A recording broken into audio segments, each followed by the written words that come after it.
Welcome back to another FPL transfer tips video ahead of Game Week 9. On screen you can see the most transferred in players so far, and we are in the second international break of this season. I strongly advise you to not make early transfers unless you're quite set on using the wild card. In that case, using it quite early can help you build a lot of team value, but otherwise, if you're using free transfers or taking hits, I don't think there's any gain to making early transfers unless you're going to be priced out of a certain player. And even then, that doesn't really sit right with me because a lot of injuries could still happen. And we've got some key assets like Sven Botman and Bukayo Saka, who, we could find out more about next week. So I'd strongly advise you to hold off from transfers. But this video can be used as a guide, not only now, but also from next week onwards as we get closer to the deadline in terms of the players to buy, hold, sell, and skip. I'm going to cover 10 players today. And of course, there's many others that won't be covered in this video. But if you want to discuss them, leave them in the comment section down below. Smash the like button and subscribe if you're new. We're going to try and get this video to over 200 likes, and our aim is to get to 21,000 subscribers. If we can hit both of those milestones, then we've got much more FPL content headed your way, such as the rating your teams video, the team selection, the deadline stream next Saturday, so not this Saturday, the one after, not to mention all the UCL fantasy content ahead of match day 3. But without further ado, let's jump straight into this video.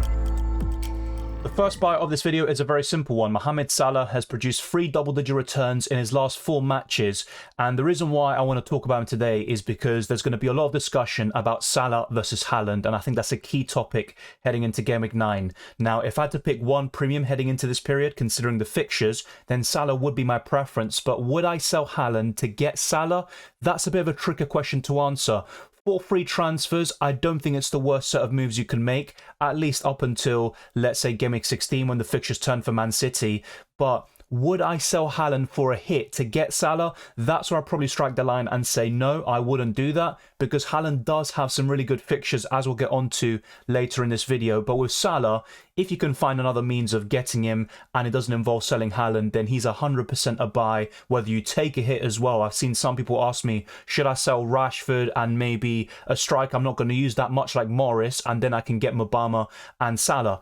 I think that's 100% worth it, even for a -4 hit. Rashford face Sheffield United, it doesn't matter. I think Salah is definitely an upgrade and worth that -4 hit. He is at 12.6 million at the time of this recording, and his ownership is just shy of 35%. He's got 5 goals and 4 assists, a 15-point haul against Brighton & Hove Albion, and the stats are just absolutely amazing. His XGI is 8.05, so despite the fact that there's a slight overperformance there, the numbers are still so good that you would back him to continue these goals and assists up until the rest of the season. And I think Saka and Salah will be the only 2 players to get double digits in goals and assists, as was the case last season. I think they're by far the best midfielders in the game, and I know Salah's very expensive and it could be very limiting to your 50-man squad by having Salah and Haaland. But check out my wildcard team video. I've got 2 drafts there, and I show you ways you can cope with having Trippier and Salah, or Salah and Haaland, and you can have a very good 15-man squad. He's got 59 FPL points so far, and the next 3 game weeks look absolutely fantastic for Salah.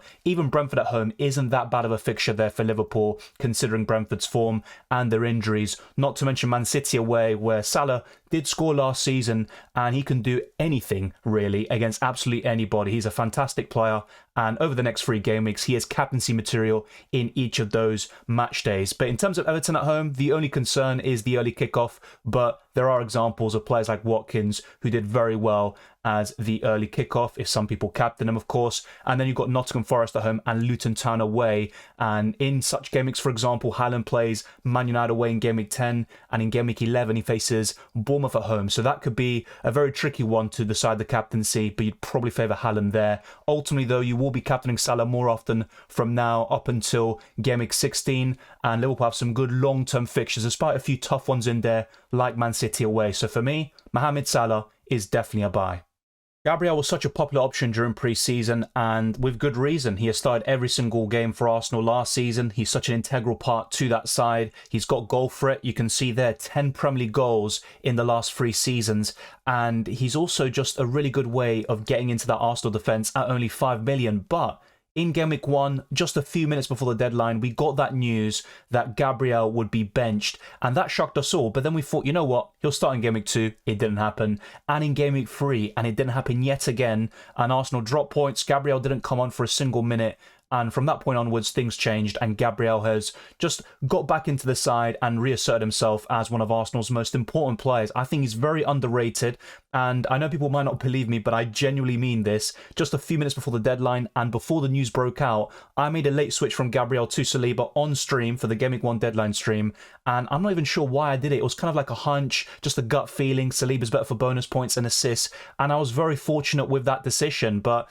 there you go. I think those that maybe had Gabriel from Gameweek 1 were very hard done by, but I wouldn't expect that sort of situation to happen yet again, because Gabriel is so important, and he also makes those around him even better, like Saliba. And without him, I think Saliba can look a bit shaky with a Kivior next to him or another defender, so to speak. But Gabriel is now at 4.7 million. I think that's an absolute bargain for an Arsenal defender who starts week in, week out, and generally offers a lot of goal threat. But I'm not going to lie to you, his XG is 0.07. He's had one shot all season, so we need a lot more from him going forwards. But for the time being, if he can get clean sheets and the odd bonus points like he did against Man City, I think that's completely fair enough. And you look at some of these fixtures, and the only game where I wouldn't want to start Gabriel is Newcastle away, and possibly Chelsea away, considering their form, and it's a London derby. But Newcastle away is by far the toughest fixture for Arsenal over the next 5 game weeks, and clean sheets should be possible against Sheffield United and Burnley at home. But unfortunately, Arsenal have this tendency to gift goals at the Emirates, and unless they're playing a Man City and they're fully switched on, they might look at the teams like Sheffield United and Burnley, just constantly attack them and also leak some chances and gift some goals in the process. But on paper, Gabriel can keep 2, 3, possibly 4 clean sheets over the next 5 game weeks. He's a very good long-term hold. And on the wild card, I'd thoroughly recommend Gabriel. There's no doubt about it. He got a lot of bonus points last season, and he's already got a couple this time round, despite not starting the first 3 game weeks. So I think Gabriel is a buy, and if you were to go for an Arsenal defender as good as Saliba and White are, I think Gabriel offers better value for money. On the wildcard last week, I was very close to having Neto and Gabriel in my 50-man squad, and I thought that would be better for my squad depth. But in the end, I went for a budget 3.9 million defender and Ward-Prowse. And so far, it hasn't gone that well. But I just look at Pedro Neto's upcoming fixtures, his form, and you can't ignore it. And he can do well against absolutely anybody. He got an assist against Man City, forcing their own goal by Ruben Dias. And he's got some tough fixtures here like Newcastle at home and Tottenham at home. But Neto can do well in those fixtures, particularly Tottenham, where I think Neto can do really well in that fixture. But Bournemouth, Sheffield United and Fulham away, those are 3 of the best away games you can get at the moment. And Pedro Neto is only 5.7 million, but that will soon change as we get closer to the deadline. His ownership is still around 8.5%, so he is a differential. And he's got only 1 goal, and his goals and assist record typically isn't great, but he is getting the assists this season. And he's got 20 chances created there, which is really, really impressive to say the least. And 43 FPL points. So there is this debate about Hwang Hee-chan and Neto, and Hwang Hee-chan is scoring all the goals with 5 so far this season. But I think Pedro Neto is even better because of his bonus points potential and also the minutes that he can constantly get. So I would thoroughly recommend going for Pedro Neto if you want to go for a Wolves asset. And whilst I like Hwang Hee-chan, his minutes can be fairly inconsistent. He has played 85 in the last 2, but before that, he was coming off the bench, maybe playing 40 minutes, 50 minutes, and it's not really what you want to see. But Pedro Neto plays 90 week in, week out, and if he can stay injury-free, I think is a fantastic option. And even the other underlying numbers are fairly decent. 10 shots in the box, an XG of 1.73, and also 12 shots overall. 5 big chances created is really impressive. Only 1 big chance himself, and he got that in game week 8, but still, I think Pedro Neto is a really good option at that price point and below. You could argue there are better alternatives like Gordon, who is now back from suspension, and I wouldn't actually disagree with that. You've also got Ward-Prowse for a little bit more, but Pedro Neto at 5.7 million and below is one of the best midfielders in the game.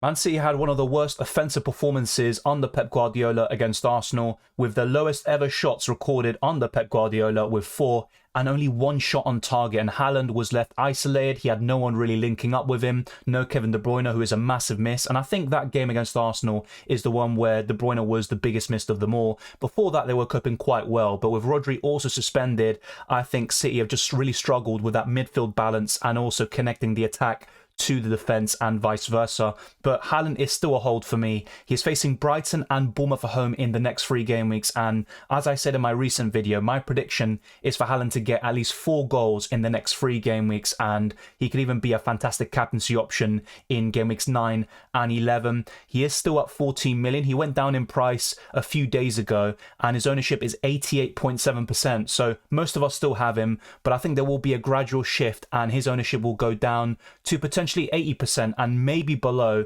and some people will go without him and have a very balanced 15-man squad on the wild card, and you can make a really good FPL team without Haaland. There's no denying it. I've discussed this a lot in recent weeks, but if I'm wildcarding, I'd still have Erling Haaland, and if it meant maybe sacrificing another premium in another position, I would sacrifice Kieran Trippier personally. I know it's not going to be ideal, and Trippier's the best defender in the game, but I think having Salah and Haaland on the wildcard is very important, and I just see Haaland proving the critics wrong. He has been poor in recent weeks. He's blanked 2 times in a row in the Premier League, also in the Champions League, didn't play against Newcastle, and Man City have lost 3 of the last 4 games, but Haaland's numbers are still ridiculous. He's got 8 goals in 8 games, despite this being a so-called poor start, 1 assist, and also 15 big chances, and I think he got around 6 or 7 against West Ham alone. And in such games, he really should have done better, but against Arsenal, you can't really blame Haaland because he's a striker that relies on service, and if you don't provide that, it's very unlikely he's going to produce something in the game. But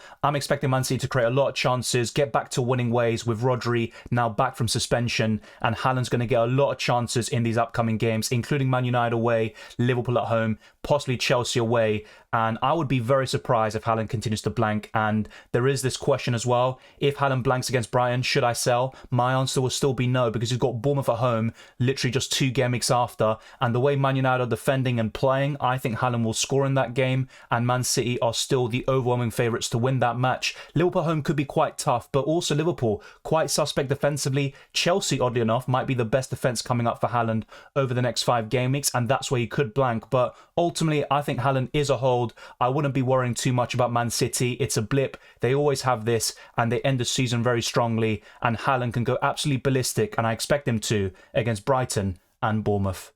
I covered Bukayo Saka last week, and typically I try to cover different assets every single week in these videos just to keep things fresh, but Saka is still a popular option or topic heading into Game Week 9, and my answer is still the same. Just like last week, I think Saka is a hold. I thought he would play against Man City. I got that wrong, but I genuinely think he will play against Chelsea. He's got a muscle problem. Typically that takes a few weeks to recover, and he's got the international break there to fully focus on recovering, and I think Arsenal do everything possible to have him ready for that Chelsea game where Saka has done very well in recent seasons. He is still at 8.6 million in price, but he could go down at some point, especially if we get any bad news from Mikel Arteta over the next week or so. His ownership has gone down below 50% for the first time since I can remember, really. He's still got 4 goals and 3 assists and an XGI of 6.44 and 53 FPL points. He also has 6 big chances this season, and he has done really well, even in the Champions League with limited minutes, coming off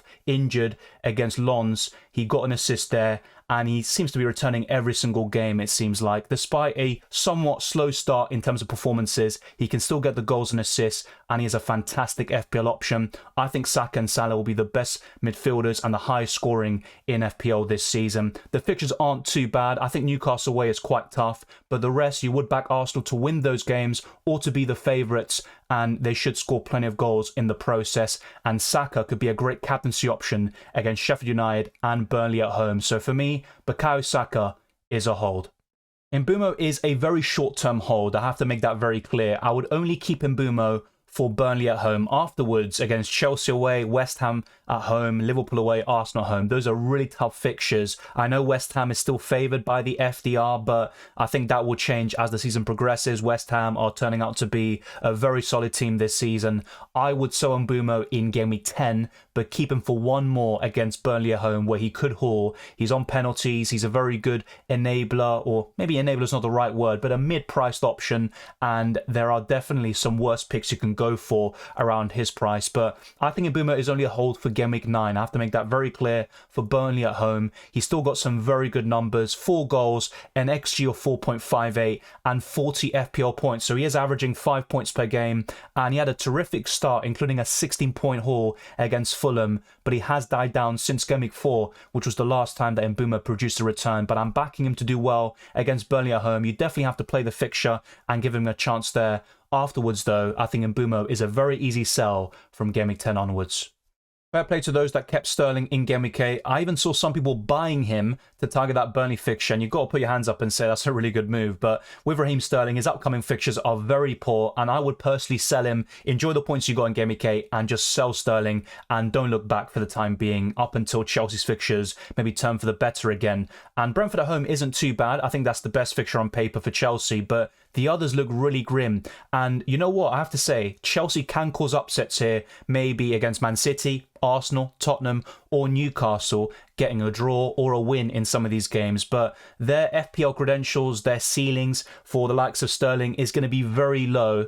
And I think Sterling is proving to be a flat track bully against a Luton, a Burnley, maybe a Sheffield United. Those are the sort of fixtures you want Sterling for. But apart from that, I think Sterling is a very easy avoid for most of this season. And if you still have Sterling, I would personally sell. Don't look too much into the points he just got in the last week. I know he's had a decent season in terms of performances. He's got some good underlying numbers and a good amount of goals and assists, but I think there are better midfielders elsewhere with superior fixtures, and they are better players playing in better teams. His price is 7 million, his ownership is 9.3%, so he's still quite a differential. He's got 3 goals and 3 assists and 6 big chances, 45 FPL points, so some really good numbers considering his price. But with those fixtures, with better alternatives elsewhere, I would sell Raheem Sterling.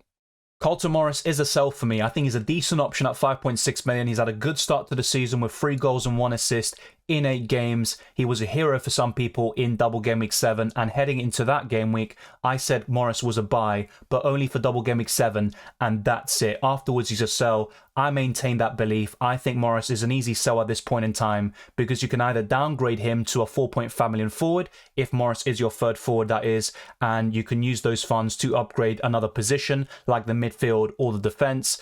And if not, if Morris is your second forward, you can just upgrade him to a Watkins or an Alvarez. Unfortunately, you probably need to find funds to do that, but I still think it's possible, and I would sell Carlton Morris. You look at the upcoming fixtures, Nottingham Forest and Crystal Palace seem decent according to the FDR, but I don't see many returns here for Luton Town or for Carlton Morris, and games like Liverpool at home and Man United away could prove to be very tough, even Aston Villa away as well. His XG is 3.35, so really good numbers there. 37 FPL points for a 5.6 million forward. You have to say that's really good, and you can't really begrudge him too much for it. He's got 4 big chances this season, 6 key passes, and 23 shots overall, with 20 of them being inside the box. So Carlton Morris is a decent FPL asset, but there are better alternatives elsewhere, and if he is your third forward, you can just downgrade him and upgrade the rest of your FPL team. Cole Palmer is the first skip of this video, and I know a lot of you will disagree, but hear me out. I just want to highlight Palmer in this video and discuss my thoughts on him because he's a 4.9 million midfielder, potentially on penalties when Reece James isn't on the pitch, and he's also been a creative spark there for Chelsea. I'm not denying any of that. If you want a cheap 5th midfielder, then Cole Palmer, maybe Jensen could be it for you, but my preference is still in terms of having 5 really dependable midfielders with great fixtures, and Cole Palmer, as we discussed with Sterling, has some really terrible fixtures coming up, and I don't expect Chelsea to score many goals. I think they'll keep some clean sheets maybe and be competitive in those games, but I don't expect them to score many goals, to be honest. And Cole Palmer is a mega differential at 0.9%. He's definitely one to keep an eye on for when Chelsea's fixtures turn for the better, but my priority wouldn't be getting a 5th midfielder who is a budget option unless you really want to go for Alvarez, Watkins and Haaland up front. In that case, fair enough, but I don't think you need to go that direction just yet, and I'd still rather go for 5 midfielders. You've got Jarrod Bowen, Bukayo Saka, Heung-min Son, Maddison, Mohamed Salah, and many others that you can go for who are all significantly better than Cole Palmer. But then again, he is a 4.9 million midfielder, and it's all about budget and the way you want to structure your team. So if you really want that cheap midfielder, Cole Palmer's fine, even with these fixtures in mind. You can bench him in these games quite easily and start him when you maybe back Chelsea to win, like Brentford at home. He's got 1 goal and 2 assists so far this season. His XGI is 1.98. Very impressive considering his limited minutes, and 21 FPL points so far. And in the long term, I think Cole Palmer is probably one of Chelsea's best FPL assets up until the end of the season. And he's also very impressive from his time at Man City. He scored in the Community Shield final and in the UEFA Super Cup final. And Palmer can definitely do it in the big games. I'm not discounting him completely, but my preference is to go for 5 proven midfielders who have better fixtures. And Cole Palmer doesn't really fit that bill at the moment. The final player covered in this video is Kulusevski, maybe a less contentious pick. I think Cole Palmer is one where most people will disagree, but as I said, my feelings on that are quite clear. With Kulusevski though, I just don't really trust him from a goals or assist perspective. When he first joined Spurs, he was on a run of so many assists since January until the end of the season and helped Tottenham finish in the top 4. But since then, he hasn't really kicked on, and he's got 2 goals in this campaign, 0 assists, and I know some of the underlying numbers would suggest he will get assists soon with 21 key passes. He's created multiple big chances as well, and he's got some very good fixtures, especially in the next 4, you could argue. But I still think Kulusevski's a skip because you've got Heung-min Son and Maddison, who aren't that much more expensive, especially in the case of Maddison, and they are significantly better FPL options. And if you want to go for a triple up in Spurs, my preference is a defender like a Doggy or Borro. Then in the midfield, Heung-min Son and Maddison. And anyway, from Game Week 10 onwards, you probably argue, I think you'd want to trim down on your Spurs assets to maybe 2, and I think that could be the sweet spot there. And Kulusevski doesn't really, I don't know, fill you with confidence. I don't think he'll get that many goals or assists this season. I know he's a decent player for Spurs. He carries the ball well. He's a good dribbler and can take players on, but I don't really trust him to get goals and assists. And look, Fulham at home is a great fixture. I would not be surprised if Kulusevski did very well in that game, but my point will still stand. Even if he does that and gets a 16-point haul, I wouldn't back Kulusevski to maintain that and be a great FPL option from Game Week 10 onwards. So that's it. We've covered 10 players to buy, hold, sell, and skip. Let me know if you disagree with any of the picks, and I'm guessing Cole Palmer will be the most contentious one. Leave your thoughts down in the comment section below, and if there are any other players I haven't covered that you think are worth mentioning, you can also continue the discussion in the comment section, in the Discord server, and much more. So thank you very much for watching this video. If you enjoyed it or found it useful, then be sure to smash the like button and subscribe if you're new. Let's try to get this video to the 200 likes, and let's keep on pushing towards 21,000 subscribers and beyond. You can follow me on Twitter and Instagram, DylanRCM, and check all the links in the description below for the Patreon, channel memberships, the Discord server, and the FPL League. All of the links are there, and they will suit your needs, such as the early access to my team reveals, also to my videos by signing up as a patron or a channel member, and you can also be part of a great community on the Discord server and my Twitter and Instagram. Thank you very much for watching this video. It's highly appreciated as always. There's much more FPL and UCL fantasy content to come, and I'll see you next time.